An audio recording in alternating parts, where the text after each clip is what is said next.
13. La vida y la muerte, el guardián mayor del umbral.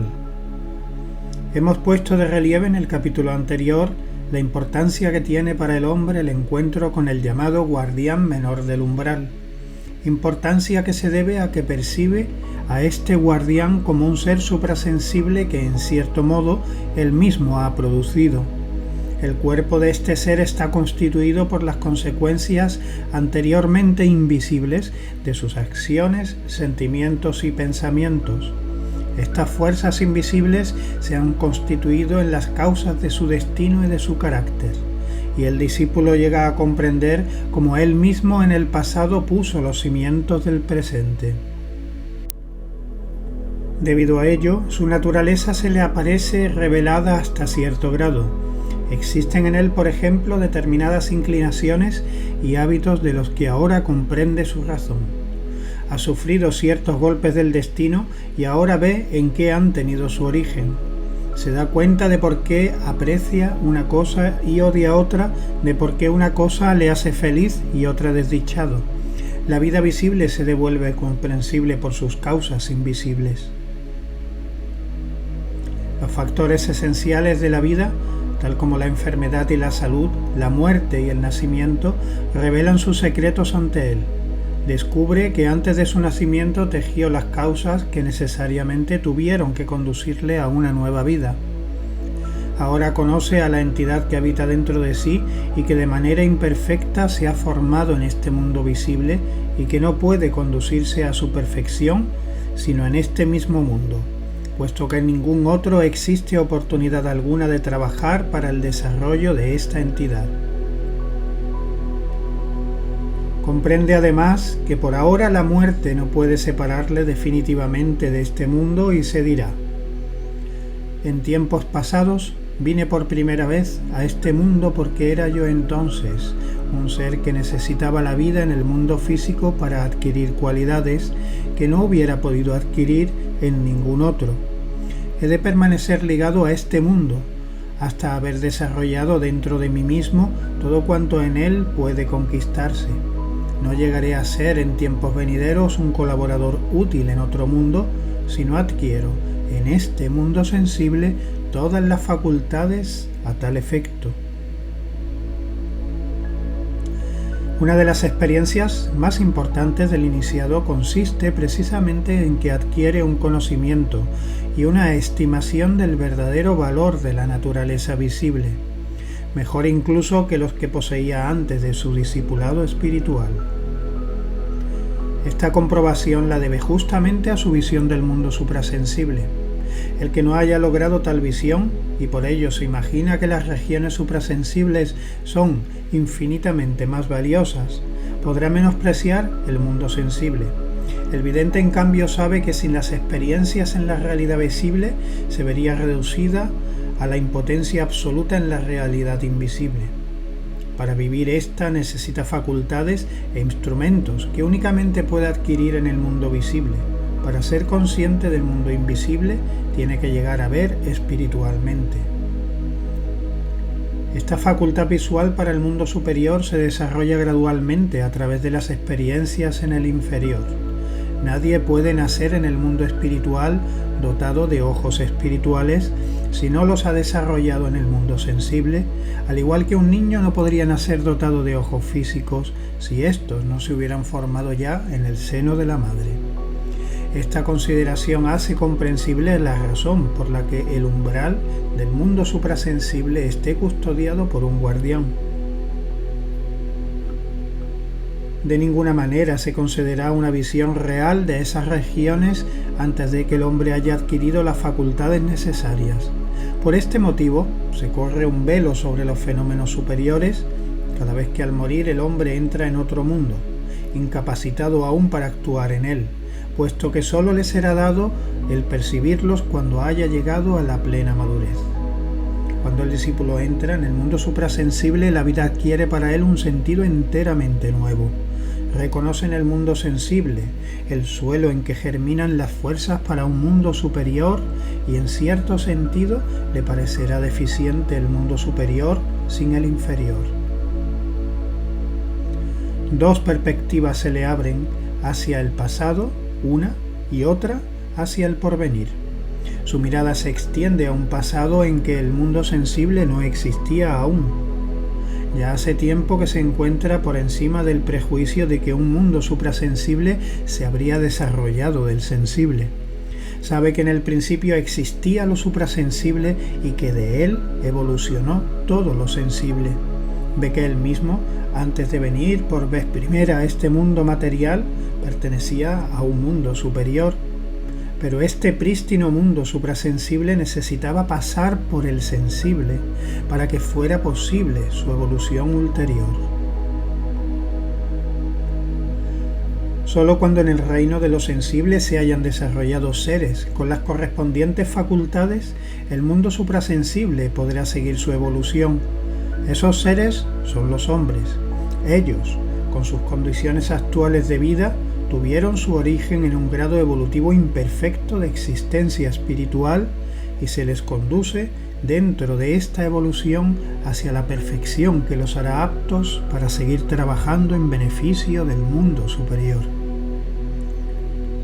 Esto abre la perspectiva hacia los tiempos venideros apuntando a un nivel más elevado del mundo suprasensible que contendrá los frutos cultivados en el mundo sensible.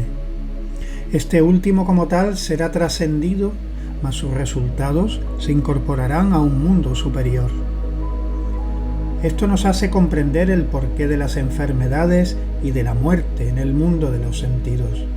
La muerte no es sino la expresión de que el mundo suprasensible primigenio había llegado a un punto más allá del cual no podía progresar por sí mismo. Hubiera sido necesaria una muerte universal si dicho mundo no hubiera recibido el impulso de la vida nueva. Y así, esta nueva vida llegó a ser una lucha contra la muerte universal. De los retazos de un mundo en estado en extinción y entumecimiento surgieron los gérmenes de un nuevo mundo. De ahí resulta que existan en el mundo la muerte y la vida. La transmutación se efectúa lentamente, de modo que las partes decadentes del mundo que se extingue permanecen adheridas a los gérmenes de la nueva vida que surgió de ellas.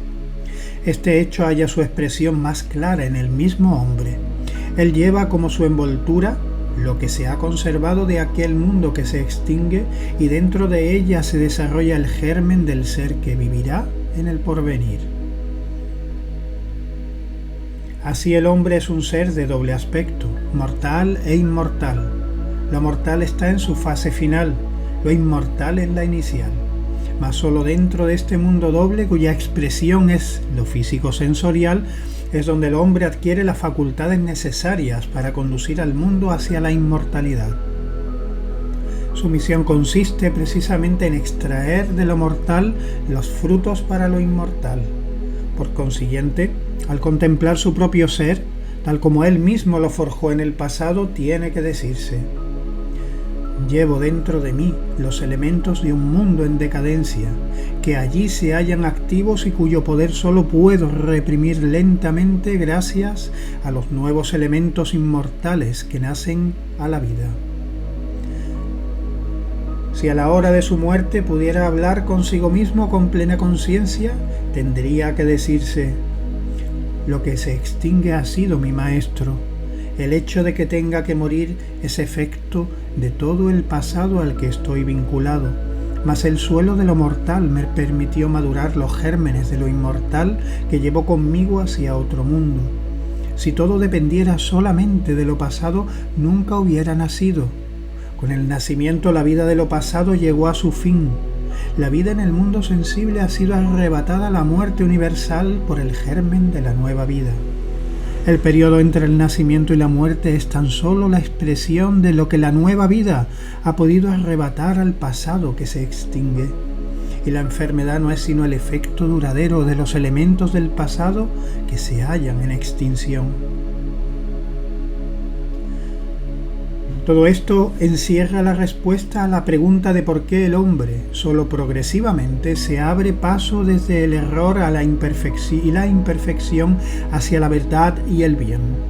Sus acciones, sentimientos y pensamientos dependen inicialmente del predominio de lo que se halla en decadencia y en extinción.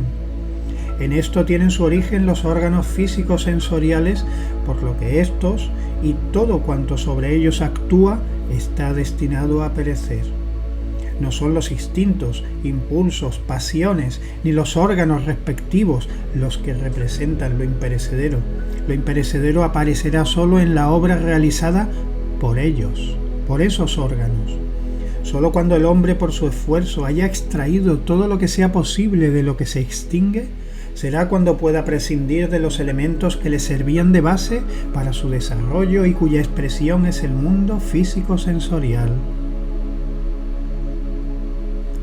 Así, el primer guardián del umbral se yerga ante el hombre como trasunto fiel de su doble naturaleza, mezcla de lo perecedero y de lo imperecedero, y su aspecto demuestra claramente cuánto falta aún para alcanzar la sublime figura luminosa que de nuevo pueda habitar en la claridad del mundo espiritual. Mediante el guardián del umbral se hace visible para el hombre el grado de su encadenamiento respecto a la fuerza físico-sensorial. Este encadenamiento ante todo encuentra su expresión en los instintos, impulsos, apetencias, deseos egoístas y toda forma de interés personal. Asimismo se manifiesta en que el hombre pertenece a una raza y a un pueblo, ya que pueblos y razas no son sino escalones evolutivos en el camino hacia la humanidad pura. Una raza o un pueblo se encontrará a un nivel tanto más elevado cuanto más perfectamente sus miembros representen el tipo puro e ideal de la humanidad y cuanto más hayan avanzado en su camino de lo físico y perecedero hacia lo suprasensible e imperecedero.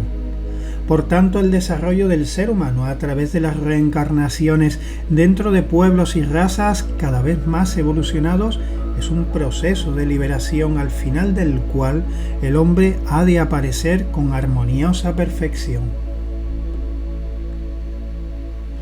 De manera semejante, el paso a través de formas de moralidad y religión cada vez más puras también es un proceso de perfeccionamiento, pues cada etapa del desarrollo moral sigue conteniendo, al lado de los gérmenes de ideales del futuro, la pasión por lo transitorio. Ahora bien, en el guardián del umbral descrito únicamente aparece el resultado del tiempo pasado y solamente contiene aquellos gérmenes del devenir que han sido entretejidos en él durante ese tiempo transcurrido. Mas el hombre debe llevar al futuro mundo suprasensible todo cuanto pueda extraer del mundo de los sentidos.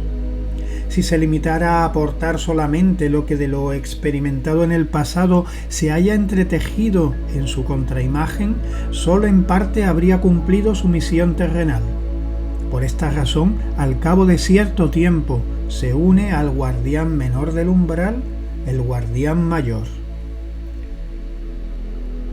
Nuevamente describiremos en forma narrativa lo que sucede cuando el hombre encuentra a este segundo guardián del umbral. Cuando el discípulo ha llegado a saber de qué debe liberarse, se presenta ante él, cerrándole el paso. Una sublime entidad luminosa cuya belleza es difícil de describir con las palabras de nuestro lenguaje. Este encuentro tiene lugar cuando el desligamiento de las conexiones entre pensamiento, sentimiento y devoción se haya extendido al cuerpo físico hasta un grado en el que las relaciones recíprocas ya no se regulen por sí mismas, sino por la conciencia superior, independizada totalmente de las condiciones físicas.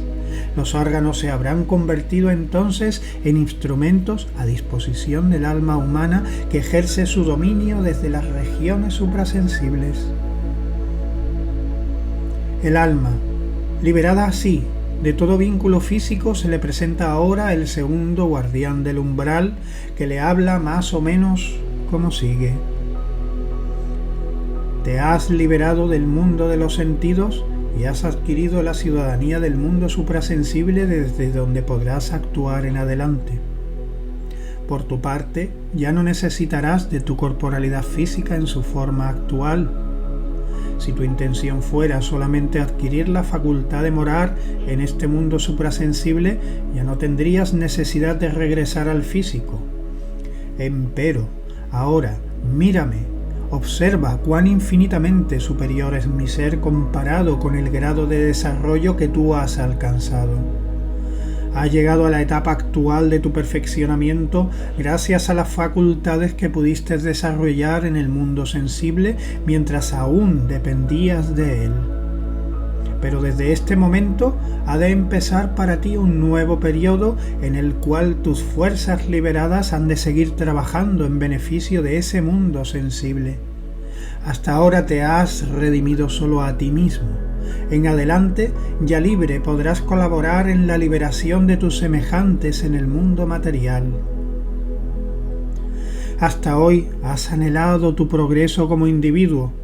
Ahora has de buscar tu lugar en el conjunto para que no solo tú llegues al mundo suprasensible, sino que traigas también a todo lo demás que existe en el físico.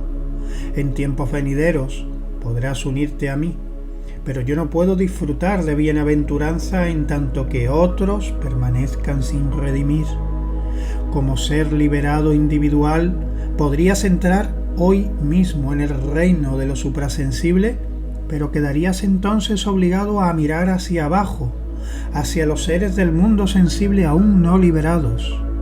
Además, habrías apartado tu destino del suyo y todos estáis inseparablemente unidos. Todos tuvisteis que descender al mundo sensible a fin de buscar en él las fuerzas necesarias para un mundo superior. Si te separas de ellos, harías mal uso de las fuerzas que solo en comunidad con ellos pudiste desarrollar. Tú no hubieras podido descender si ellos no hubieran descendido, y sin ellos hubieras carecido de las fuerzas para tu existencia suprasensible. Estas fuerzas conquistadas junto a ellos las tienes que compartir también con ellos. Por eso te vedaré la entrada a las regiones más elevadas del mundo suprasensible, en tanto no hayas empleado todas las fuerzas adquiridas en bien de la redención del mundo al que perteneces.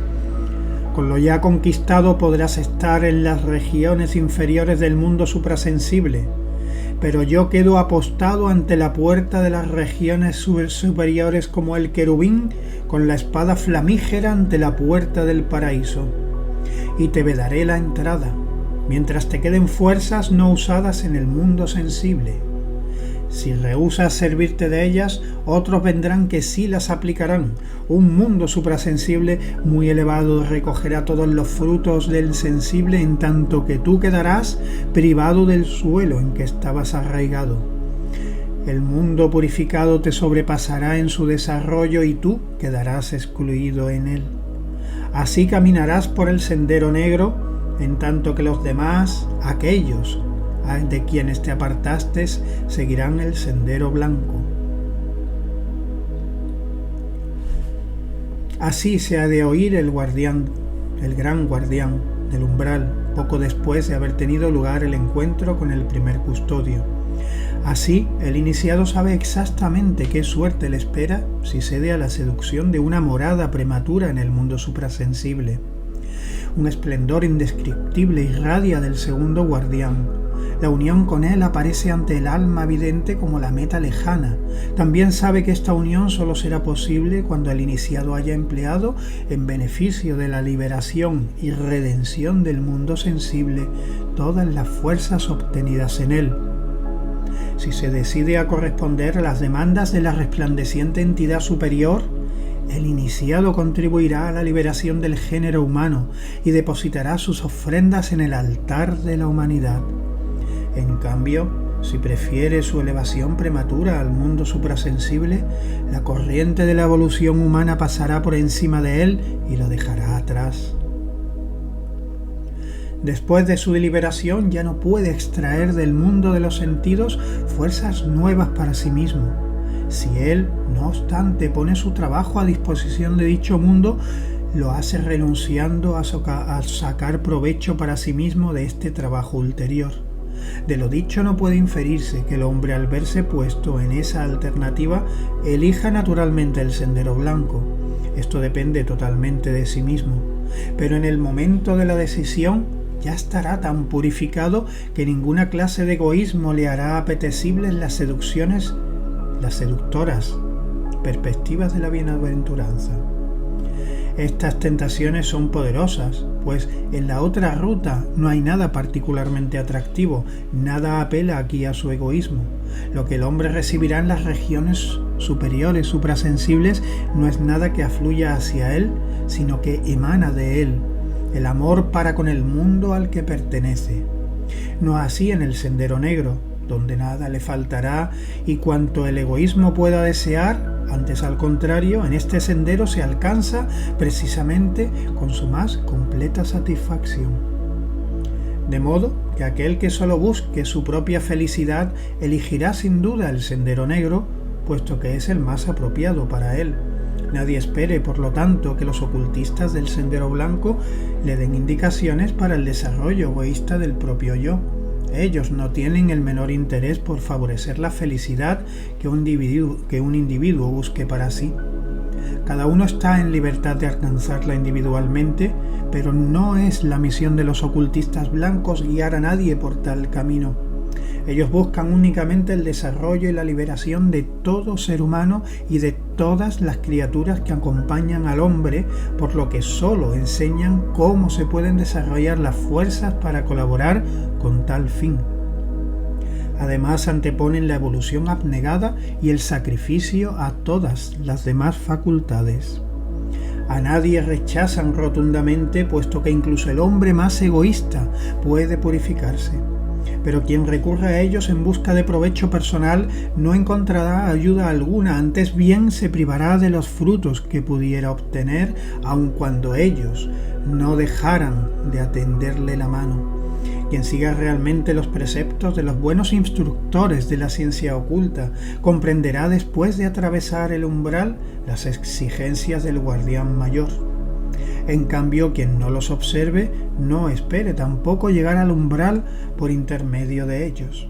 Sus indicaciones o bien serán de resultados benéficos o bien no darán resultado alguno, ya que el guiar al hombre a una felicidad egoísta o simplemente a la vida en el mundo suprasensible está fuera de los límites de su misión. Esta implica desde un principio el mantener al discípulo alejado del mundo supraterrestre hasta que pueda entrar en él en actitud de abnegada colaboración.